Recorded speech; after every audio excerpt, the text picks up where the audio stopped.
अस्सलाम वालेकुम friends, welcome to my YouTube channel Zia medicos. और आज हम जिस मेडिसिन का रिव्यू करने जा रहे हैं उसका नाम है साइटोटैक। साइटोटैक 200 माइक्रोग्राम की पोटेंसी में अवेलेबल है। अगर इसके साल्ट की बात की जाए तो वह है मीसोप्रोस्टोल। सबसे पहले मीसोप्रोस्टोल की केमिस्ट्री को डिस्कस करते हैं।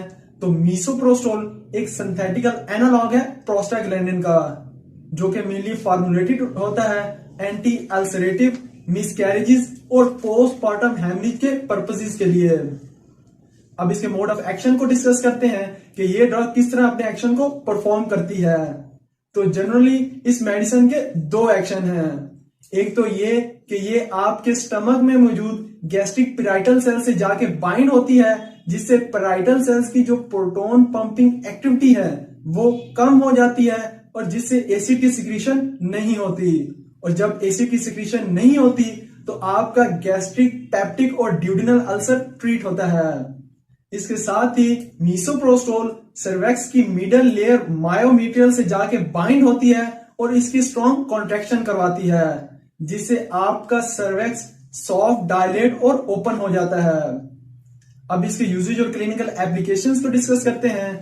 तो अगर आपने बहुत ज्यादा पेन किलर्स या non steroidal anti inflammatory drugs जैसा कि नेप्रोक्सिन हो गए, आइबुप्रोफेन हो गए, डिक्लोफेनेक या एस्पिरिन वगैरह यूज किए हैं, जिससे आपको मैदे का अल्सर हो गया या किसी भी वजह से आपको गैस्ट्रिक अल्सर हो, तो उसके ट्रीटमेंट के लिए इसे यूज किया जाता है। इसके साथ ही इसे लेबर इंडक्शन, यानी अगर डिलीवरी में प्रॉब्लम हो रही हो और बच्चा सर्विक्स से बाहर ना आ रहा हो तो उसकी डायलेशन के लिए भी इसे यूज किया जाता है, क्योंकि ये मीसोप्रोस्टोल सर्विक्स की राइपनिंग करवाता है और साथ ही यूट्रिन की कॉन्ट्रैक्शन भी करवाता है, जिससे बेबी डिलीवरी प्रोसेस इजी हो जाता है।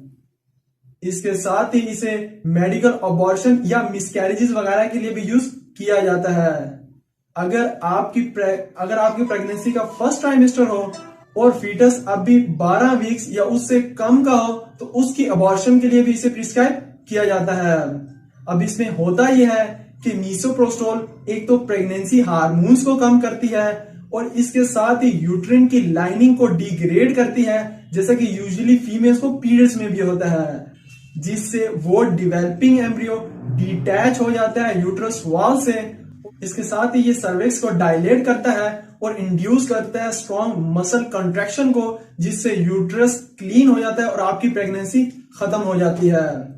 इसके साथ ही इसे एक्टोपिक प्रेगनेंसी, यानी अगर आपको प्रेगनेंसी में बहुत ज्यादा कॉम्प्लिकेशंस हो तो उसके ट्रीटमेंट के लिए इसे प्रिस्क्राइब किया जाता है। और 2017 की फिगो रिपोर्ट के मुताबिक अगर इसे मीफीप्रोस्टोन की कॉम्बिनेशन से यूज किया जाए तो अप टू 13 to 26 वीक्स यानी 6 माह तक की प्रेगनेंसी को खत्म किया जा सकता है। इसके साथ ही इसे पोस्टपार्टम हेमरेज, यानी अगर चाइल्ड बर्थ में आपका ब्लड लॉस 500 ml या 1000 ml से ज्यादा हो गया हो और आपका ब्लड वॉल्यूम भी कम हो गया हो तो उसके ट्रीटमेंट के लिए भी इसे प्रिस्क्राइब किया जाता है। अब इसकी डोजेज और एडमिनिस्ट्रेशन की बात करते हैं। तो स्टमक अल्सर के लिए आपने 200 माइक्रोग्राम मीसोप्रोस्टोल दिन में 3 मरतबा यूज करनी है या फिर फिजिशियन की रिकमेंडेशन से यूज करनी है। अबॉर्शन या मिसकैरेज के लिए आपने मीसोप्रोस्टोल 800 माइक्रोग्राम यानी 4 गोलियां लेनी है और ये एक वक्त में ही लेनी है। और इसके 3 से 4 घंटे बाद अगर आपको ब्लीडिंग हो और आपका ब्लड लॉस 350 ml से ज्यादा हो जाए तो इसका मतलब है कि आपकी प्रेगनेंसी खत्म हो चुकी है और आपको सेकेंड डोज नहीं लेनी। लेकिन अगर ऐसा ना हो तो आपको इसकी डोज दोबारा लेनी पड़ेगी। पोस्टपार्टम हेमरेज के लिए आपने 600 माइक्रोग्राम यानी 3 गोलियां लेनी है और आप इसका इंटेक ओरली यानी मुंह से भी कर सकते हैं, सबलिंगुअली यानी जबान के नीचे रख के भी, और विजाइनली यानी विजाइना के अंदर इंसर्ट करके भी यूज कर सकते हैं। अब इसके साइड इफेक्ट्स की बात करते हैं। तो इसके मोस्ट कॉमन साइड इफेक्ट्स में फीवर, टेम्परेचर राइज होना, साथ ही नोजिया, वोमिटिंग, कॉन्स्टिपेशन, डायरिया और एब्डोमिनल पेन के चांसेस हो सकते हैं।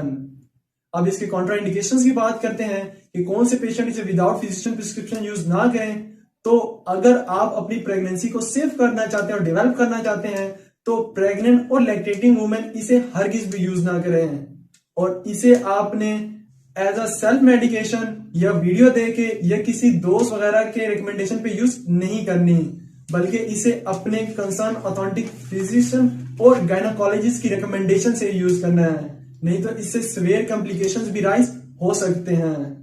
और लास्ट में आपने इसे हरगिज भी एज एन अबॉर्शन पिल या हमल जाया करने के लिए खुद से यूज नहीं करना। अपनी सेहत और मेरे इस यूट्यूब चैनल का जरूर ख्याल रखिएगा। अल्लाह हाफिज।